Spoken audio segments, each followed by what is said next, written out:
Greetings pimps. This will hopefully be a short video.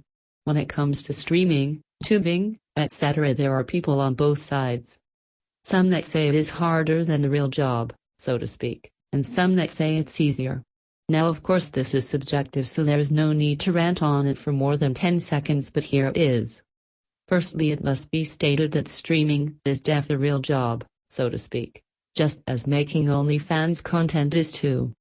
Just because someone works for themselves doing something supposedly easy doesn't mean it isn't work. In fact, something as simple as controlled breathing can technically constitute work in certain circumstances, such as underwater maintenance.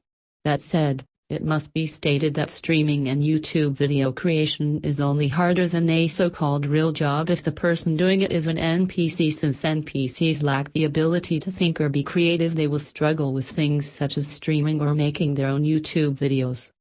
They see streaming as harder than a so-called real job because to them doing something repetitious or following others is much easier than having to do something that requires thought, which they objectively cannot do.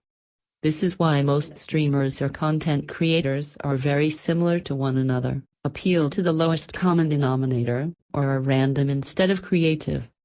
I am not saying this is bad, I am saying this is inevitable given the stats of how many people are NPCs. So is streaming harder than the real job? Well, that depends. Are you an NPC? If so, then it will be, but if not, well, you're likely still an NPC but just good at copying those around you. It's not every day you come across a creator that has content and explanations you won't find anywhere else on Twitch or YouTube. Most of it is the same thing on repeat, appeals to the lowest common denominator to make viewers feel smart, or appeals to emotion through ideology. Funnily enough, another sign of an NPC is they only stream certain genres, whatever the big new game is, or one certain game franchise. Not to mention those that only speak about the same brain-dead emotion-based politics or ideology over and over. Yet more instances of NPCs preferring repetition over thought. One final reminder that this is not meant to roast but is simply explaining why things are the way they are. That's all for now though, pimps. We out?